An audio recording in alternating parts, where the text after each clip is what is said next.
Hello friends, ಎಲ್ಲರಿಗೂ ನಮಸ್ಕಾರಗಳು. ಸೈಗಾಯ್ತಿವ ಸೈಕಿರನ್ಗೆ ನಿಮ್ಮೆಲ್ಲರಿಗೂ ಸ್ವಾಗತ. ಸೊ ಫ್ರೆಂಡ್ಸ್, ನಾನು ನಿಮಗೆ ಒಂದು ವಿವರದಲ್ಲಿ ಆಷಾಢ ಮಾಸದ 4 ಶುಕ್ರವಾರಗಳನ್ನು ಸಹ ಕಳಸವನ್ನು ಸ್ಥಾಪಿಸದೆ ಖಾಲಿ ಲಕ್ಷ್ಮಿ ಫೋಟೋ ಹಾಗೆ ವಿಗ್ರಹವನ್ನು ಇಟ್ಟು ಹೇಗೆ ಆಷಾಢ ಮಾಸದ ಲಕ್ಷ್ಮೀ ಪೂಜನೆ ಹೇಗೆ ಮಾಡಬೇಕು ಅನ್ನೋದ್ರ ಬಗ್ಗೆ ಮಾಹಿತಿಯನ್ನು ಕೊಡ್ತೀನಿ. ಬನ್ನಿ ನೋಡೋಣ. ಈಗಾಗಲೇ ನಾನು ನಿಮಗೆ ಒಂದು ತಿಳಿಸ್ಕೊಟ್ಟಿದ್ದೇನೆ. ಆಷಾಢ ಮಾಸದ ಈ ಸಲ 4 ಶುಕ್ರವಾರಗಳು ಸಹ ಬಂದಿದೆ. ಮೊದಲನೇ ಶುಕ್ರವಾರ ಜುಲೈ 12ನೇ ತಾರೀಕು, ಎರಡನೇ ಶುಕ್ರವಾರ ಜುಲೈ 19ನೇ ತಾರೀಕು, ಜುಲೈ 26ನೇ ತಾರೀಕು ಮೂರನೇ ಶುಕ್ರವಾರವಿರ್ತಾರೆ. ಹಾಗೆ ಆಗಸ್ಟ್ 2ನೇ ತಾರೀಕು 4ನೇ ಶುಕ್ರವಾರ, ಹಾಗೆ ಅದು ಕೊನೆಯ ಶುಕ್ರವಾರ ಸಹ ಆಗಿರುತ್ತದೆ. ಸೊ ಈ ಸಲ ನಾವು 4 ಶುಕ್ರವಾರಗಳನ್ನು ಆಚರಣೆ ಮಾಡ್ತೀವಿ. ಮೊನ್ನೆ ಪೂಜಾ ವಿಧಾನ ನೋಡಿದಂತೆ ಕಳಸವನ್ನು ಸ್ಥಾಪಿಸಲು ಹೇಗೆ ಲಕ್ಷ್ಮೀ ಪೂಜೆಯನ್ನು ಮಾಡಬೇಕಂತ ನಾನು ಟೇಬಲ್ ಮೇಲೆ ಮನೆಯನ್ನು ಇಟ್ಕೊಂಡು ಅದ್ರ ಮೇಲೆ ಒಂದು ಹಳದಿ ವಸ್ತುವನ್ನು ಹಾಕಿದ್ದೇನೆ. ಲಕ್ಷ್ಮೀ ದೇವಿಯ ಫೋಟೋನ ಇಟ್ಟಿದ್ದೇನೆ. ಹಾಗೆ ಒಂದು ಮಡಿಕೆಯಲ್ಲಿ ಲಕ್ಷ್ಮಿಗೆ ಇಷ್ಟವಾದ ಎಲ್ಲ ವಸ್ತುಗಳನ್ನು ನಾನು ಅದರೊಳಗೆ ಹಾಕಿ ಇಟ್ಟಿದ್ದೇನೆ.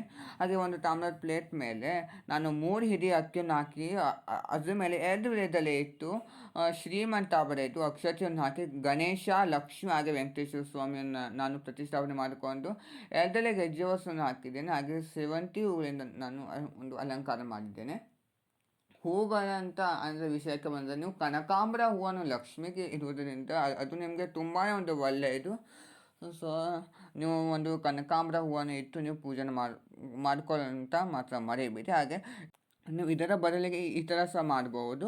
ಪ್ಲೇಟ್ ಮೇಲೆ ಅಕ್ಕಿಯನ್ನು ಹಾಕಿ ಶ್ರೀಮಂತ ಬರೆದು ಇಲ್ಲವಾದಲ್ಲಿ ಒಂದು ಅರಿಶಿಣದಿಂದ ಒಂದು ಅರಿಶಿಣದ ಪರಿಮಾಣವನ್ನು ಬರೆದು ಕಳಸವನ್ನು ಇಟ್ಟು ಅದ್ರ ಮೇಲೆ ಒಂದು ನೀರನ್ನು ಹಾಕಿ ಅರಿಶಿಣ ಕುಂಕುಮ ಒಂದು ಸಂಕಲ್ಪ ಮಾಡಿಕೊಂಡು ಹೂವು ಮತ್ತು ಅಕ್ಷತೆಯನ್ನು ಹಾಕಿ ಒಂದು 5 ವಿಳೆದೆಲೆ ಇಟ್ಟು ಪ್ಲೇಟನ್ನು ಇಟ್ಟು 2 ವಿಳೆದೆಲೆ ಇಟ್ಟು ಅದ್ರ ಮೇಲೆ ಶ್ರೀಮಂತ ಬರೆದು ಲಕ್ಷ್ಮಿಯನ್ನು ಪ್ರತಿಷ್ಠಾಪನೆ ಮಾಡಿ ಗೆಜ್ಜೆ ವಸ್ತುವನ್ನು ಹಾಕಿ ಕೆಳಭಾಗದಲ್ಲಿ ಗಣೇಶ ಹಾಗೂ ವೆಂಕಟೇಶ್ವರ ಸ್ವಾಮಿಯನ್ನು ಸಹ ನೀವು ಪ್ರತಿಷ್ಠಾಪನೆ ಮಾಡಿಕೊಂಡು ಪೂಜೆ ಮಾಡಬಹುದು.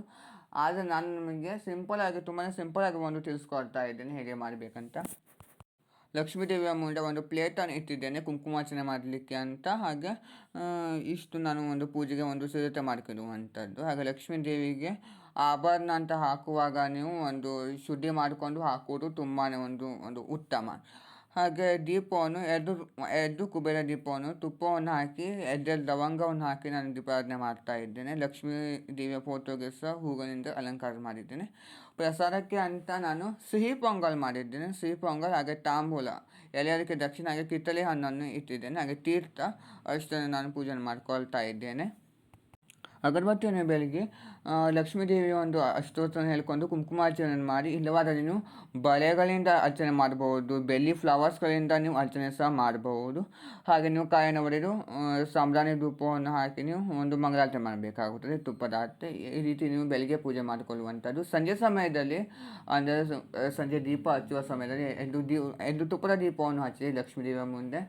ನಂತರ ನೀವು ಶ್ರೀ ಲಲಿತಾ ಸಹಸ್ರನಾಮ, ಲಕ್ಷ್ಮೀ ದೇವಿಯ ಒಂದು ಸ್ತೋತ್ರಗಳು ಹಾಗೆ ಶ್ರೀ ಸೂಕ್ತ, ಕನಕದಾರ ಸ್ತೋತ್ರ ಎಲ್ಲದನ್ನು ಸಹ ಓದ್ಕೊಂಡು ಇಬ್ಬರಿಗೆ ಕುಂಕುಮವನ್ನು ಕೊಟ್ಟು ನಂತರದಲ್ಲಿ ನೀವು ರಾತ್ರಿ ಕೆಂಪಾರತಿಯನ್ನು ನೀವು ಮಾಡಬೇಕಾಗುತ್ತದೆ. ನೀವು ಕೆಂಪು ನೀರನ್ನು ಒಂದು ಸಿದ್ಧತೆಗಳನ್ನು ನೀವು ಮಾಡಿಕೊಂಡು ಕೆಂಪಾರತಿಯನ್ನು ನೀವು ಮಾಡಿ ಕದಲಿಸಿ ಹಾಗೆಯೇ ಬಿಟ್ಬಿಡಿ. ಶನಿವಾರ ಅದನ್ನು ನೀವು ಹೂವನ್ನು ಯಾರು ತುಳಿಯದೇ ಇರುವಂಥ ಜಾಗಗಳಿಗೆ ಹಾಕಿ ಲಕ್ಷ್ಮೀ ದೇವಿಯನ್ನು ಯಥಾಸ್ಥಳದಲ್ಲಿ ನೀವು ಅಂದರೆ ದಿನನಿತ್ಯ ನೀವು ಯಾವ ಕಡೆ ಪೂಜೆ ಮಾಡ್ತೀರೋ ಆ ಕಡೆಯನ್ನು ಇಟ್ಟು ನೀವು ಪೂಜೆ ಮಾಡ್ಕೋಬೋದು ದಿನನಿತ್ಯ.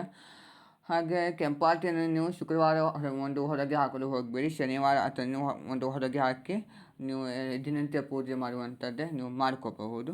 ನೋಡಲ್ಲ ಫ್ರೆಂಡ್ಸ್, ನಾನು ನಿಮಗೆ ಆಷಾಢದ 4 ಶುಕ್ರವಾರ ಸಹ ಕಳಸವನ್ನು ಸ್ಥಾಪಿಸದೆ ಸಿಂಪಲಾಗಿ ಲಕ್ಷ್ಮೀ ಪೂಜೆಯನ್ನು ಹೇಗೆ ಮಾಡಬೇಕು ಅಂತ ತಿಳಿಸ್ಕೊಟ್ಟಿದ್ದೇನೆ. ಇದು ನಿಮಗೆ ಇಷ್ಟವಾದಲ್ಲಿ ಲೈಕ್ ಮಾಡಿ, ಶೇರ್ ಮಾಡಿ, ಕಮೆಂಟ್ ಮಾಡಿ. ಹಾಗೆ ಅವರೇ ಕಾರಣಕ್ಕೂ ಪ್ಲೀಸ್ ನನಗೆ ಸಬ್ಸ್ಕ್ರೈಬ್ ಮಾಡೋದನ್ನು ಮರಿಬೇಡಿ. Thank you.